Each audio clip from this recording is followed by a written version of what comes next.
Okay, welcome everyone. Welcome to the Discombobulator party. Andrea, congratulations for this insane magazine. Thank Do you you. have a copy right here to show to people?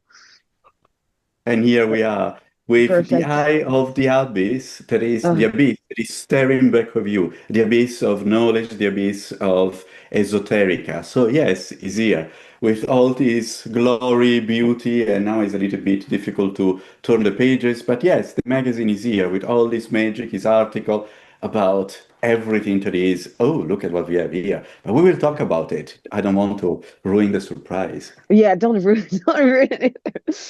So I'm just, like the first, I just want to say this, like I'm very excited when people start new, what I would call literary venture, and the fact that I was made aware of your work very recently, technically, like I think last May.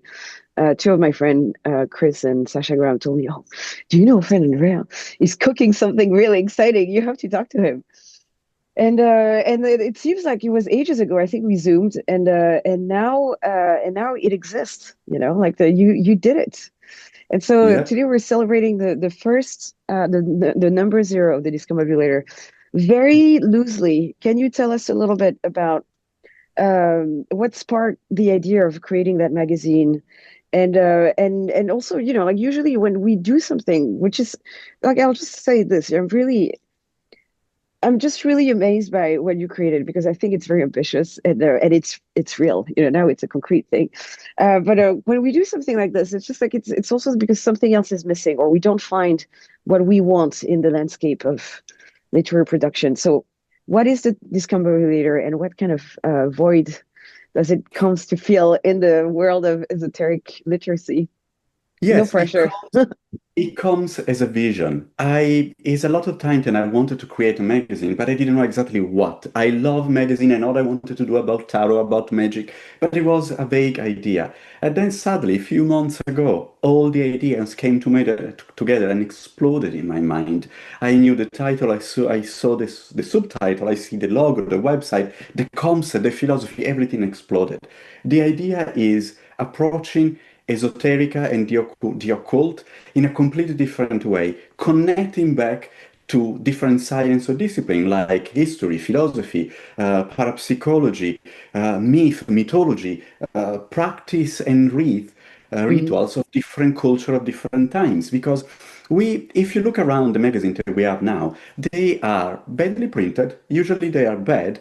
Usually Mhm. they are just promoting other works. Sorry if I'm so straight to the point, but what I mean, there are articles that are good, there are magazines that are better than some that are worse, of course, and everyone does what they want to do. But usually they're just showcase for big publishers. And I think esoterica is far more than that. Mhm. Esoterica is something that is deeper, is an expression. I mean, why we write poetry? Because it's not because it's cute, because it's beautiful, but because it's an expression of us as human beings.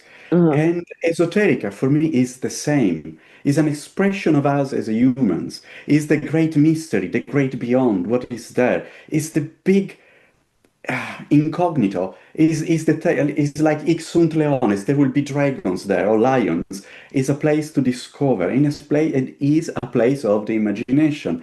Mhm. And I was excited about it, but everything for me is the core concept is not just imagine. I mean, science as the science of the Well, we'll sorry, get to that later.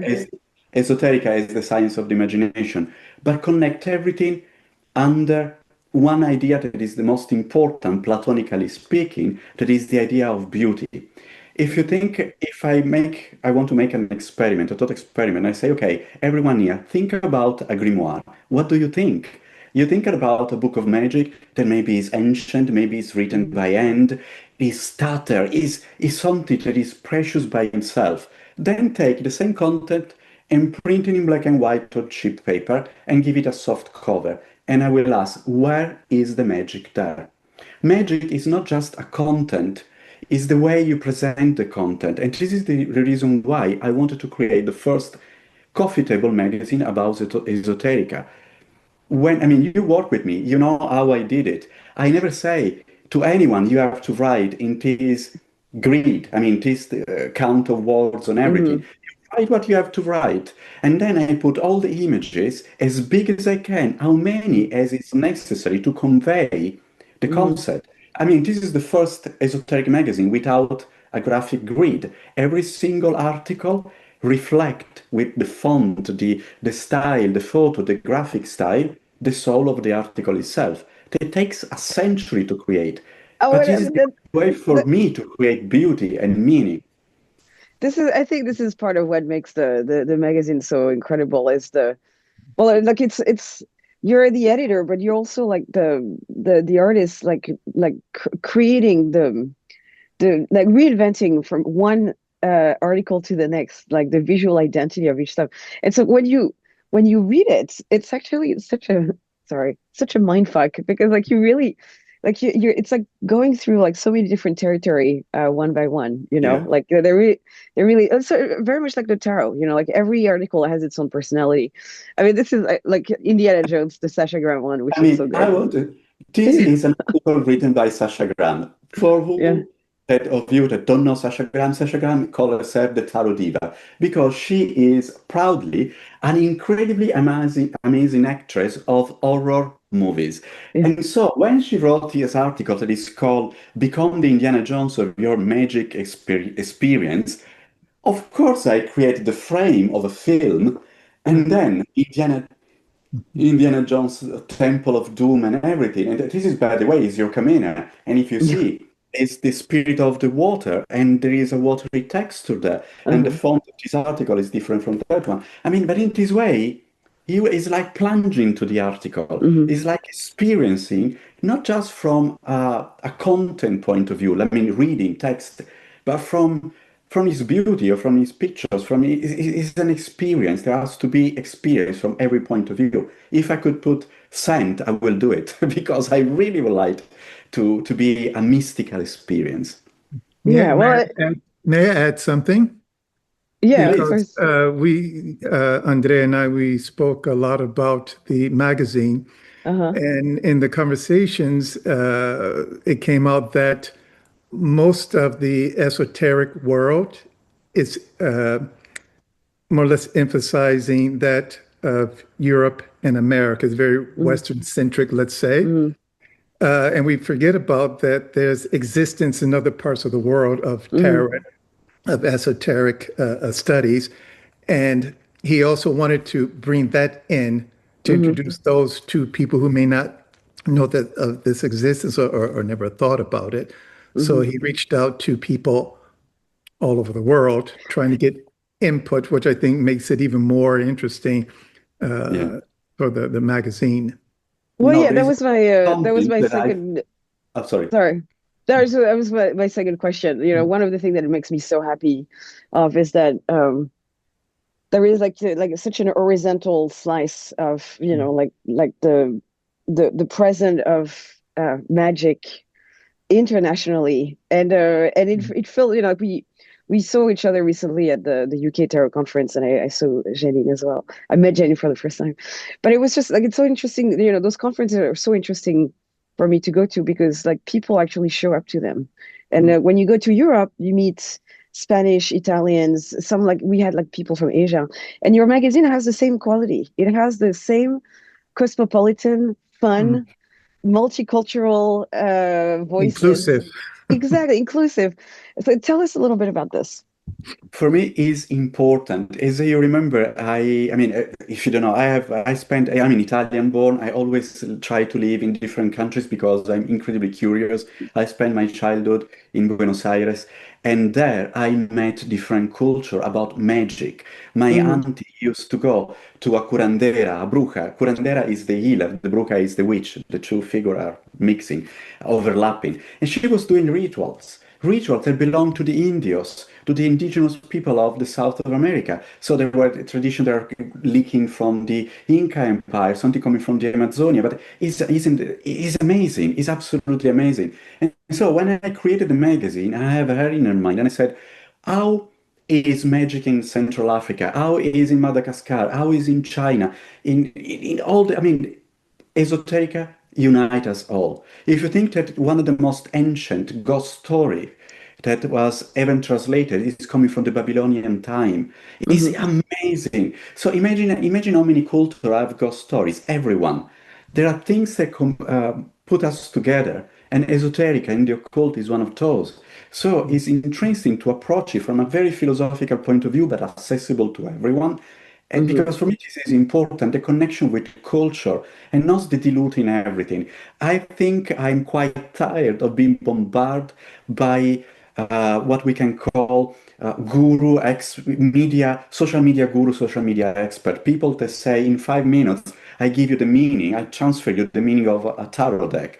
You can spend 20 years study tarot decks and you don't know anything yet. I mean, think about Jodorowsky. He's still writing about tarot. He's still studying, improving it. The magic is serious. It's not this bullshit. Sorry for the French. It's not that.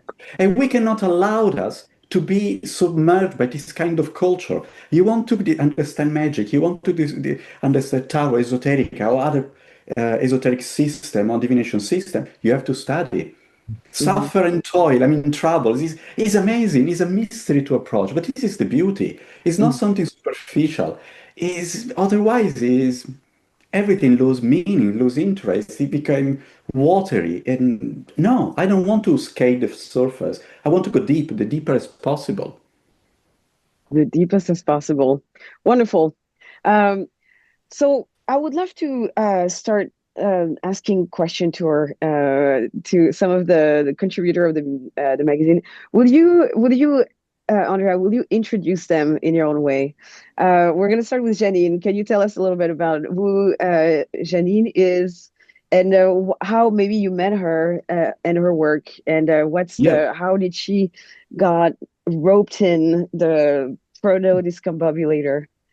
Wow, this is the most difficult task, but I will do it. I try No, to I trust you discombobulate will. I everyone. have No, no no, problem. joking apart. No, I think that all the people that I selected for the first issue, and of course for all the others, are people that I admire for their mind, for their creativity. Janine is an amazing tarot creator, is the author of in between tarot. I don't know, this is I always call in between, but I think it's the right name is in between tarot. An amazing concept. She was chair of Tabi. She gave an impression to, I mean, she made a mark in what I can say, the tarot history for her ideas, the things I admire a lot. We became friends, connecting and talking because my personal way of working and collaborating is always try to become friends with the person I collaborate with because together we can dream something bigger. So Janine is this brilliant mind of esoteric tarot and creativity, and I really like her. And I mean, you have to see her decks, and I know that she's creating other stuff with another amazing artist. I don't know if I can say something, so maybe she will say when it is ready. Then I have to introduce everyone, and then I leave you to the questions and everything. Oh, I'm gonna like we're gonna talk to Janine a little bit, and then I'll let you introduce Good. everyone at the moment. And then, of course, I just wanted to remind that to everyone in the audience. If you have any questions so far, feel free to write them in the chat, and we'll be happy to answer to them. Janine, how are you? I'm great, thank you. And thank you very much for inviting me and for also publishing the article in the fantastic Discombobulator. I think it's beautiful, by the way. I have it here. Yeah. And I've been traveling for the last 2 weeks, so I've only Uh-huh. just got back home. I've been to Gran Canaria and I've been to Glastonbury and celebrating Samhain with friends. So I literally just got back. So yeah, very happy to be here. And yeah, thank you for that introduction, Andrea. We met at the Tabby Summer Conference. I think it was about 2022. Um, Oh yeah, so even at the UK Tarot Conference, I don't. We met somewhere, oh, but oh, I don't sorry, we met remember. before that. Yeah, we met at the UK Tarot Conference. Yeah, Yeah. because I think I was presenting my in-between tarot concept, and I was talking about the court cards, and I was the first person up, and I think you were one of the people that put me at ease, because I was terribly nervous. And we got talking, and yeah, we became really good friends, and I became the chair of Tabby at the end of 2022. Yes, because I I did don't, don't, I don't did ask me. I 3 years. don't remember I guess dates. I So did. sorry. I did 3 years. So September. So I'd joined the Midwinter Conference at the start of that year Mhm. because I was hearing so much about it, and I thought, oh, this looks interesting. But I never actually did anything more with Tabby. And then the day that I joined, it was in September. I said. I said to a friend of mine at the time, "Oh, there seems to be a position going for the chair." And she said, and this was Jenny Garner, who was the Mhm. previous chair. She said, "Well, why don't you go for it?" And I said, "Oh yeah, I'll try that." So I applied to be chair, and I was accepted, and I went on to the forum, the Tabby forum, the same day. So it was like a That's real, crazy. yeah, This is amazing. new So member and chair of Tabby all at the same time. that's incredible. So like this is the thing. So in the Discombobulator, your article is about like creating a community around the tarot, and Yeah, it was really it's a really interesting article to read. Because like I was thinking about it myself. Like as a practitioner and also a professional, it's a very solitary pursuit, and I thought your article was really illuminating about the idea of like just trying to find a way to kind of capture people's imagination and put everyone in the same room, either virtually and also and also theoretically. One thing that I was just really amazed by is, well, that I've read a little bit about the history of Tabby and then your the involvement for several years, and so I just wanted to ask you, what do you think are the core value that allowed an organization such as Tabby and also like probably other organization to remain both ethical but also functional throughout the years, specifically during COVID.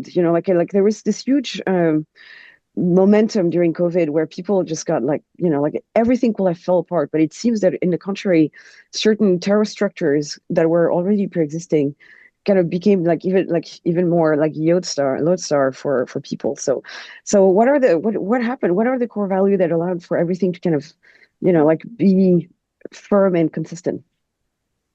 well, and before that, I was with the Tarot Association, so Mm-hmm. I was doing training for Mm-hmm. Marcus Katzi Mm-hmm. and Tyler Goodwin.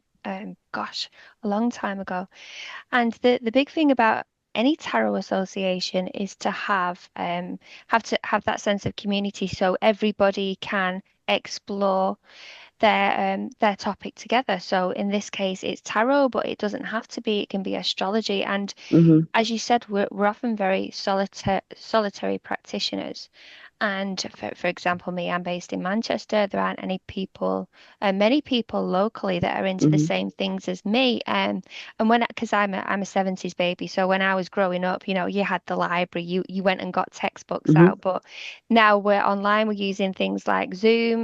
We had Mm-hmm. Skype at the start, didn't we? Is that easy to now connect with people from all across the world that are into similar subjects? You don't have to travel around. You can do it online.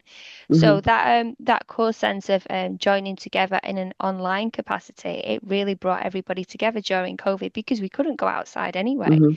So everybody was joining online activities, Mm-hmm. online conferences, online lives, and with the tarot, you've got so many different aspects as you're aware, and different dimensions as well, and different ways of using the cards.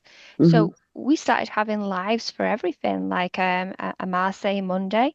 So we'd have people talking about the Marseille cards, giving exercises, and everybody Uh-huh. would join that live. Or we'd have a Thoth Thursday, so people That that are was my interested in favorite. Crowley, yeah. That's so cool. And all of these really interesting lives that people are able to dip in and out of. And then, of course, all of these really strong friendships started Mm-hmm. to develop. So you've got that really ingrained sense of community. And around that, which is very, very important, is the structure. So Mm-hmm. it's got to be a good structure. You need the social media networks. You Mm-hmm. need the conferences to bring everybody in. You need a functioning forum. So then you've got a big group of volunteers that are helping to keep that together, and they're Mm-hmm. doing it for free. So Mm-hmm. working day after day, week after week, year after year, to keep all of this community together. Yeah. That's what makes it so special. And you've got a Yeah. committee of people, chair, treasurer, social media coordinator, secretary, Hmm. etc., who are managing the volunteers, and the Hmm. volunteers have got managers who are managing people as well. So you've got all of this structure within Hmm. that community helping to Yeah. keep it all together. And it's really special. We've got two here in the UK. So Tarot Association is Marcus Katz's domain, Hmm. and that's an international one. And Hmm. then the Tarot Association for British and international members is also an international tarot association. Hmm. But you've got those two ones that are based in the UK, and of course you've got them all around the world. Yeah. Kirsten was there as the head of her association, of course, and that's how we met Kirsten, through all of these online community um, activities Hmm. and conferences, and you meet more and more people, and it just starts to gather momentum, and it's so special. All across the world, people are suddenly connecting Hmm. that might never have met before. I mean, 20 years ago, 30 years ago, this would have been impossible to do. Yeah. But and this is why it's gathering so much interest as well on places like TikTok. So you've got younger people Hmm. coming into it as well, thinking, tarot interesting, astrology interesting. Oh, and here's a community that I can join that will look after me, has the training to support me, and can kind of build it up. So yeah, I think it's very, very special. It is. I love what you say about TikTok. I mean, I'm not a TikToker. I'm too old. But I found something that I found so interesting. In the tarot community is how transgenerational it is. And I've been always used to hang out with older people, and some of them very old. But I am slowly starting to get used to like hang out with younger people, and it's because of all this kind of like online tarot community aspect, where everyone participates something, and of course once I was part of the younger people, I was like, oh, the elders have all the keys, but like the young people also have like a lot to contribute. My second question for you, Janine, is how do you think because like you have so many so many different experience from different perspective, different tarot community online. How does the collective shaped the sensibility of reading? Did you see a different from like one era to the next, depending on for example, the group of people, the egregore? How did it came to shape the actual educational content of the community, the collective aspect?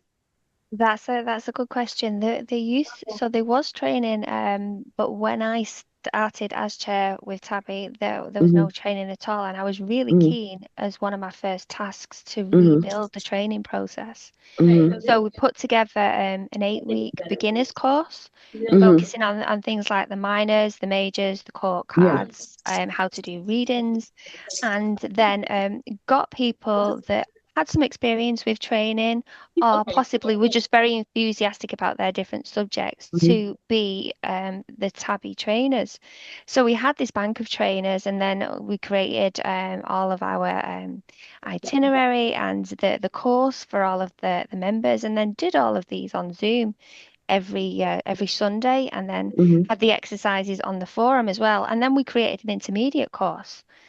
So it's that started to gather momentum as well. So Hmm. if you're a member of that tarot association, you can get that training for free. So people Hmm. would join in as well as the community aspect, but they could Hmm. get trained up in a subject that they were interested in Uh-huh. as part of the membership deal. So This is um, great. yeah, I was really keen to put that in place, and I did. I set it in motion, and it's functioning fantastic now.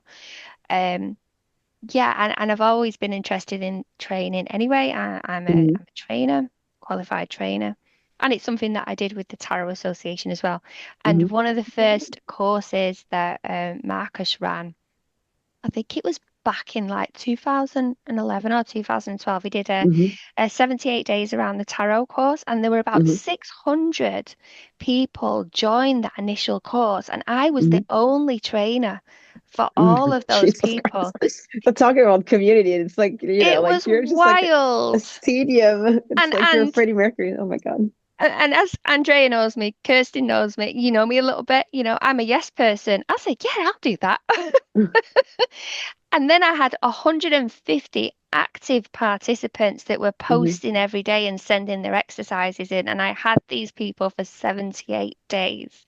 I did other Jesus. courses after that, but during that time, I was working flat out and I was exhausted. But Yeah. for the love of it, for the passion of the subject, I didn't Yeah. mind. I have Yeah. no regrets, and I've kept in touch with a lot of those people from that initial Uh, course, and they're really good friendships as well. So, mm, it's just really special. And because we don't get so much support in the day-to-day environment, mm, our tarot and astrology are not considered um work day like a day-to-day job, you mm, know. mm, But we know how special and important and how much quality it has, and how much meaning that it has for mm, people. And we're also doing this in our work environment as well. We're mm, creating tarot decks. Me and Andrea have mm, got decks out there, mm, Kirsten works on this as well. We develop courses, This is our day-to-day bread and butter. We get our money from this as well. So we need that sense of community to yeah. support us, Yeah. because we're not getting that much support from our local environment for the Yeah. things that we do. Yeah. However, this is changing, I believe. I do Yeah. believe that there's more support for it out there. Yeah. Yeah. Well, thank you so much, Janine. It was wonderful. And well, You're Andrea, I welcome. will. Yeah, Andrea, would you? yes, Well, let's will you? introduce. Yeah, Let's introduce Kirsten. Kevin. Okay, or we should we Oh, consider Kevin first? I don't know. Any? Whatever Let is Let's do personally ladies Kevin. first. Okay, Kevin. Let's go Let's do with Kevin. Kevin. Yeah, Kevin, let's go yes, with let's Kevin. interrupt with something is different. Yeah. Kevin. Okay, Kevin is a polymath. I know him for I guess 17 years, so a lot of times. And he's a dancer, he's a choreographer, he's an actor, but is also an amazing photographer. Oh. And is absolutely fantastic. His first book is about to go live, so I'm looking forward to see it. There is Ooh. a date, I guess, but it's there. He's an amazing photographer of very different subject, and I like his style. I think I learn a lot in my practice as an artist, Hmm. working with him, watching him working, collaborating. We created many things together, from books, from theater shows, and everything. Zoom. I guess it's talking about like haunted Torino, like Yes, like exactly. we just entered slowly in the black triangle of. Yeah. So I mean, I know I have this amazing friend that is an amazing photographer. I said, I Uh, know he photographed a lot of spooky places from cemetery, graveyard, and amazing structure like churches with all these Yes. art and secret symbols. And I said, please do something about something that you like, something that is magic, something that is occult. And he came with his amazing idea, and I don't say anything anymore because well, it's up to you now. yeah. Well, I was just like Kevin. I loved your article so much. I enjoy traveling, obviously, and I specifically love traveling in haunted places. And your article blew my mind. Because like I've known that reputation of Turin because Turin, of yes. Dario Argento's movie and specifically like Profondo Rosso, which is shot there. Uh, can you tell us a little bit about your experience of like walking in the streets of Torino? That's like like you talk about this in your article, the crossroads of those forces and then trying to capture that energy in images. Can you tell us a little bit about that? Well, the first thing that you learn when you're doing photography is not to photograph what you see, but Hmm. photograph what you feel or what you Hmm. want whoever's looking at the image to feel. Hmm.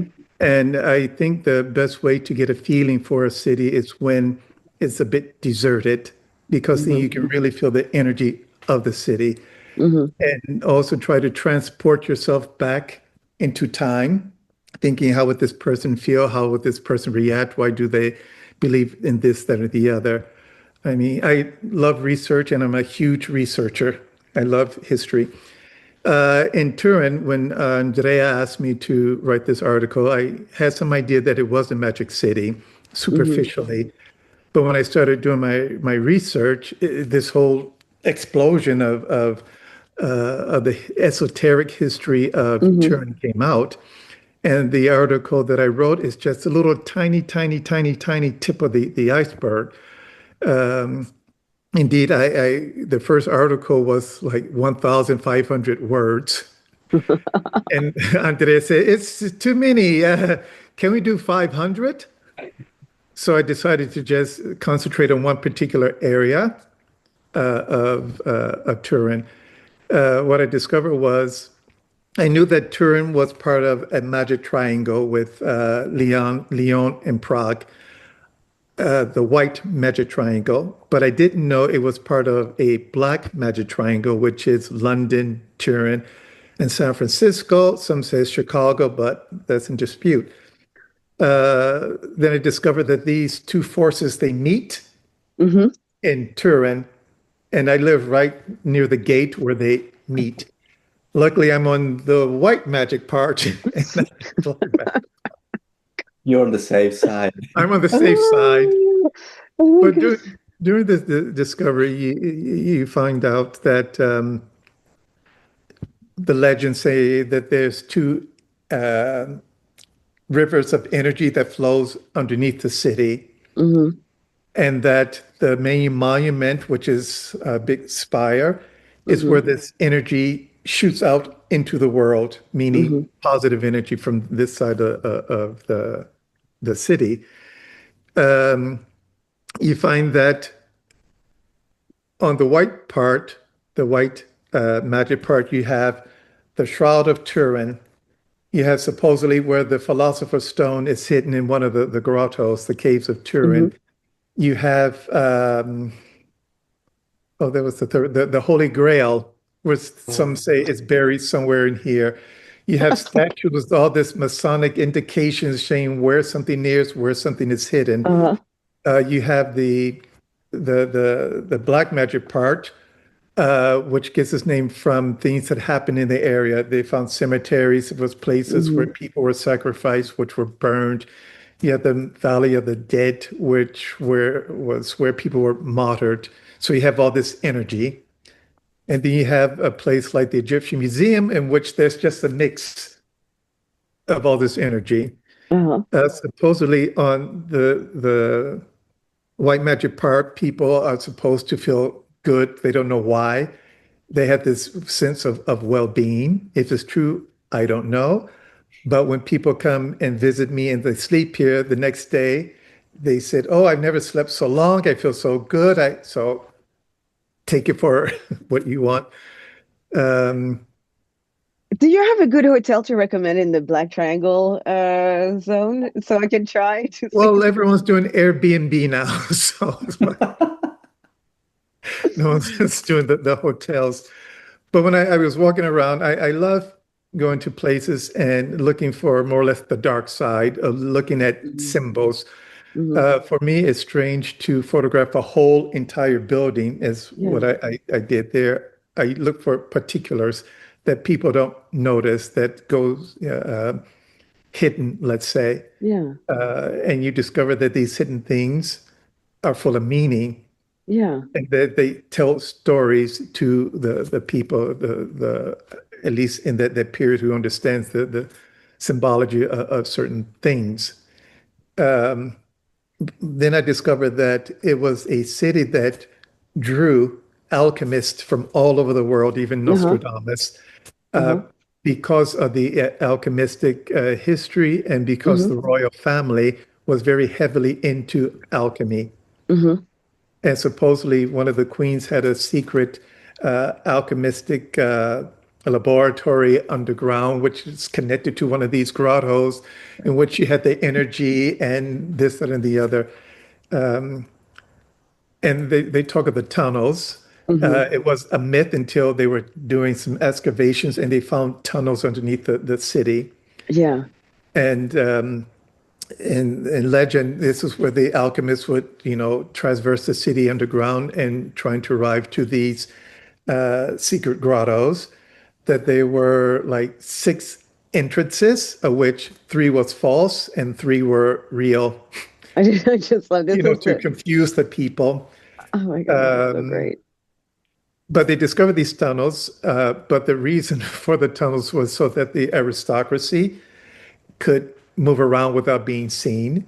Also, that the clergy can move around without being seen, and certain rich people could move around without being seen. And the strange thing is, some of these tunnels, they do not interconnect. Hmm. And it then came out that these tunnels were used to have little secret trysts. They can go underground. And at times there were people moving around in masks. No one said Uh-huh. anything. And, they had their servants or whatnot leading them somewhere. So there's this whole mysterious passage of people in masks not saying anything.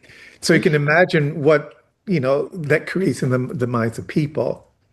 Yeah, I was just like, Kevin, you're such a good storyteller. Like I'm seeing the film, in my head. Like, with the, like I'm there. I'm in the Uh, grotto with my torch and I'm like peeping onto those like mass people.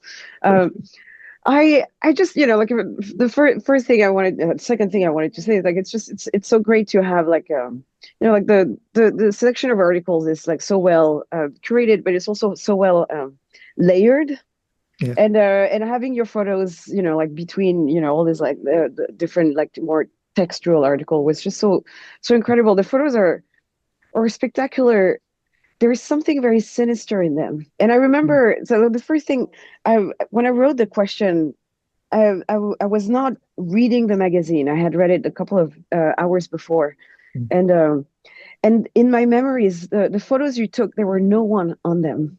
Mm, And then I look back, and there is people, but it seemed that the absence of humanity was the thing that really captured my mhm, imagination. And there is something very haunted in those mm, images. And so I wanted to ask you, like when you took those photos and like now you have those images, like mhm. how like they're like there's they have like such a strong narrative power. There's something very liminal about them. How do you feel about those images that you took? Do you think they feel like they represent your impression of the city, or they go beyond Well, I what you think it, felt? it, it goes back to what I was saying, that the best way to see the city is when it's empty. Yeah. You can get a feel without the distraction of traffic or people walking around. And in my usual photography, I like photographing spaces where there's no one. I mean, I Hmm. was in China, it was almost impossible. But you do find these situations, and when people look at the photos, they do notice this absence of mankind, let's say. Hmm. And you can concentrate on what you're doing, and I find, or what you're seeing, and I find that when you make it into black and white, it creates this ambiance, this atmosphere of what I Hmm. want the people to feel, not Hmm. necessarily what I was looking at. And I think it's the same with the tarot, that you don't go by what you see. Hmm. You go by something that's I don't know how to explain it, but a Yeah. feeling, a sensation that goes Yeah. beyond what's evident in your face. And I appreciate that you got that from the photos. It shows that I'm doing something right, I Yeah, think. you capture the ominousness of this place, absolutely. Mhm. I just, I'm hoping. Are you going to do a book of all your or of all your photos? Like, where can we see more of your work? Like, is there Well, just like right it's now just such a, I have so many that I try. I was telling Andrea that it's so difficult to pick something because there's so many. So I decided you had to do things by theme. uh-huh, And I mean, I'm not a religious person. I'm more spiritual than religion, and I uh-huh, love churches. uh-huh. But for some reason, when I photograph churches, they come out very mysterious, like Hmm. Hmm. these religions, uh, crucifixes, the Madonnas, where you get to see them not as, oh, Yeah. but something a bit more, Ooh.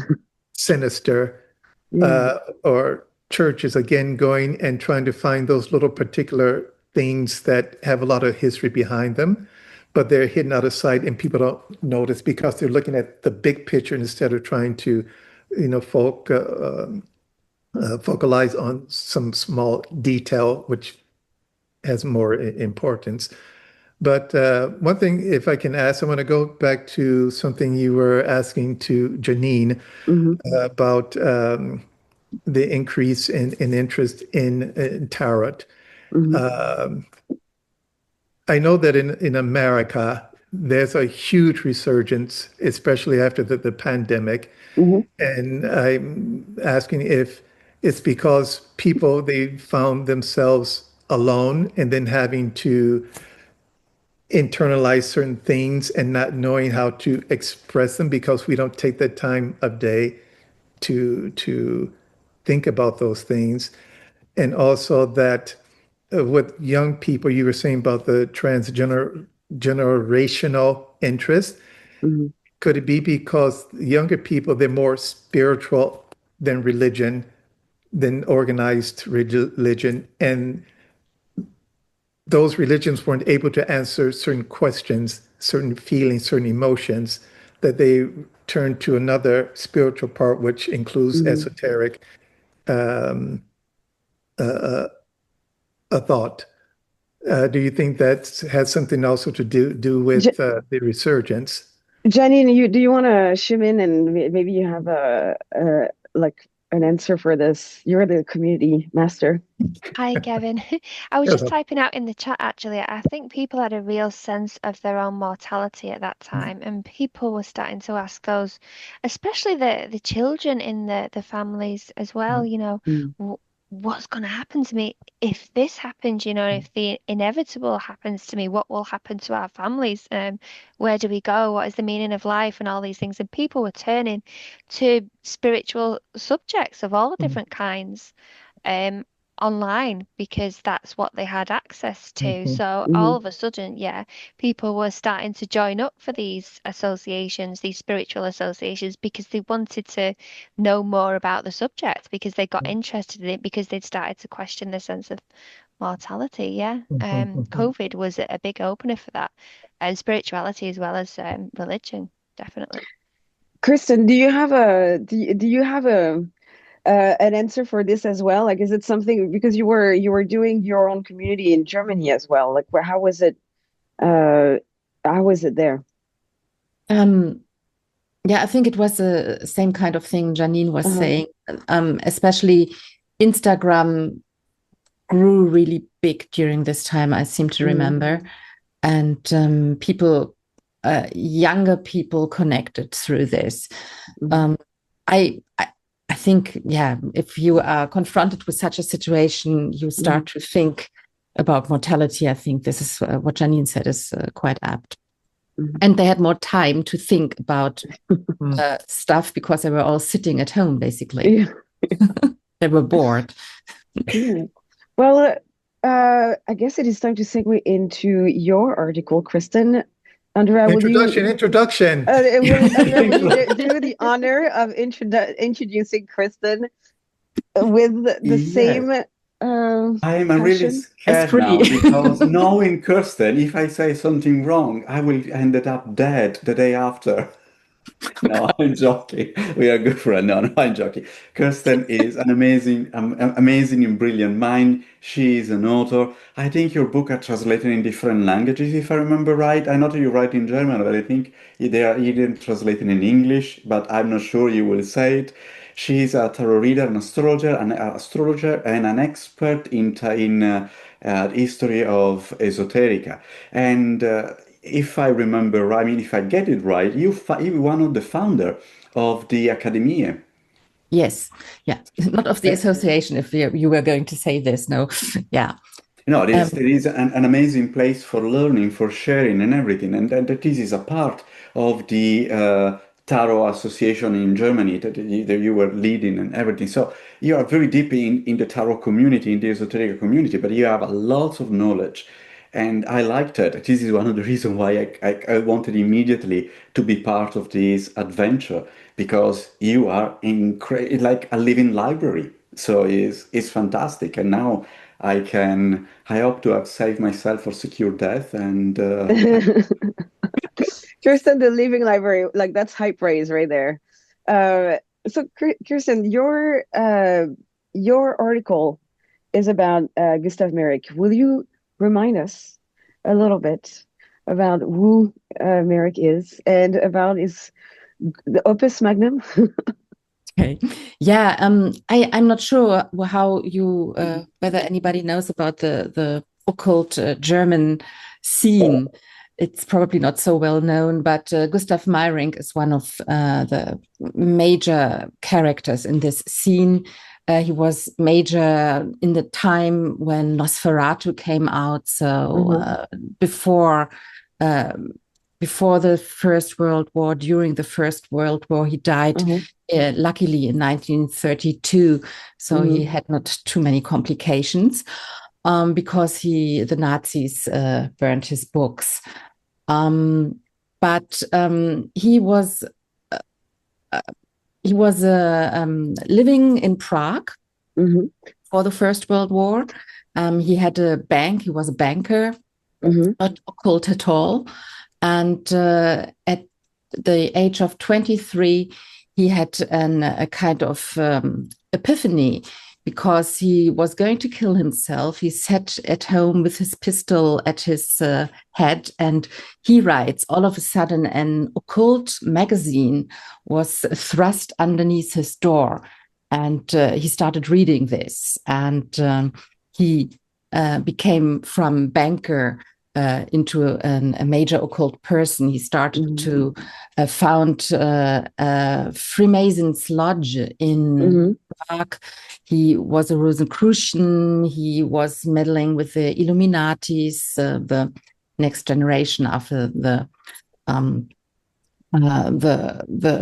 what's the word? The order didn't exist any longer. There was a second Illuminatis thing. And he was first writing satire and was well known in the German literary scene, like by people like Kafka or by Christian Morgenstern. And then all of a sudden he came out with a Golem in 1915. And this book was an immediate success. He sold many, many copies. Today he would be an influencer upshooter, I think. And all the people who liked him before didn't want to have any contact with him after that, because it was an occult book. Before, he was a political satirist. So that was quite interesting. Actually, he is born on the same day as Edgar Allan Poe, on the 19th of January. So if you know Edgar Allan Poe, you kind of know also how he writes. He has quite a similar style, I think. And the Golem is a myth out of Prague. It's a Jewish myth about a figure out of, what is Lehm? Clay? Clay, thank you. So like we're the Golem fans. Very good. we create Golem at night, you know. We're big on golems here. I love it. It's a figure out of clay, which can be awakened through words, and he has to have a little piece of paper here on his head. And some say the word is abracadabra, but other people say no, so we don't know exactly the word. But he's supposed to save the Jews in the ghetto of Prague, which is very famous, obviously.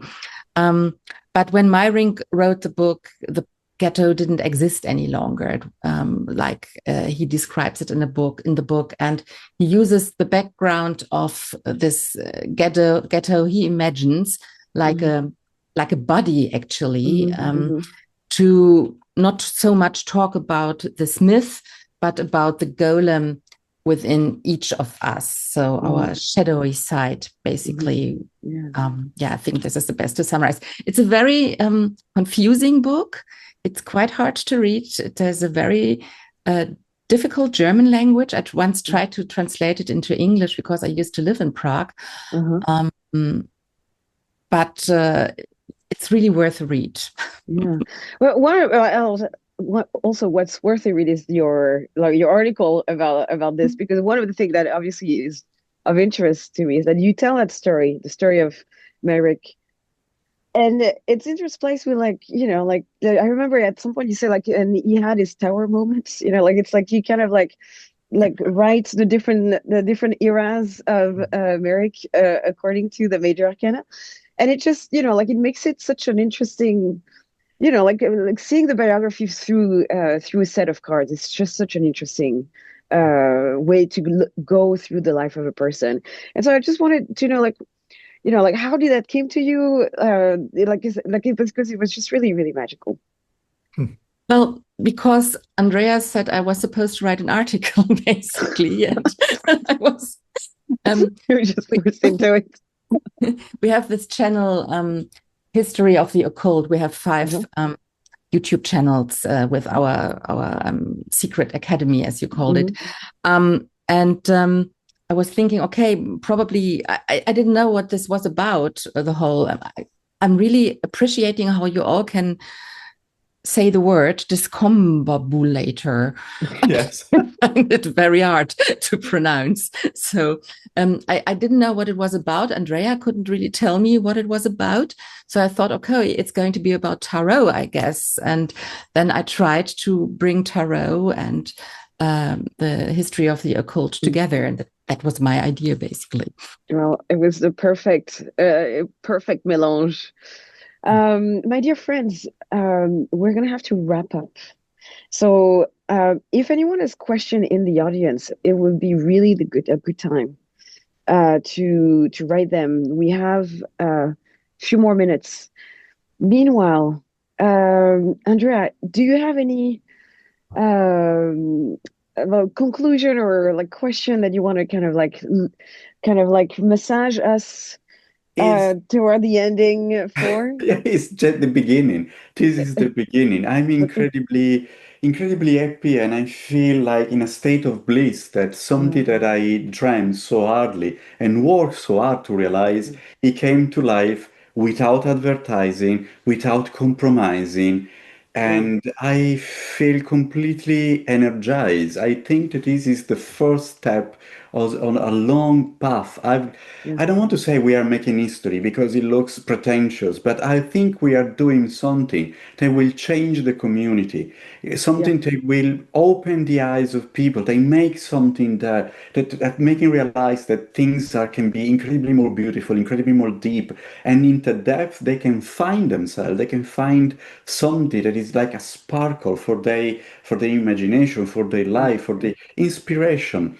And I think that I said this is the first step. I'm already building the second one because it will be not published many times a year. It will be just twice because it's too heavy, it's too long. And then I don't want to compromise. I mean, if you have it in your hand, you see that it is incredibly thick, the paper, you have to touch it, the quality of the printing, everything, every single details.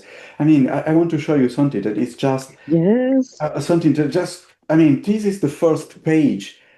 This, for a normal magazine, it would be a waste of space. A Yeah. page when you have a joke that is quite irreverent.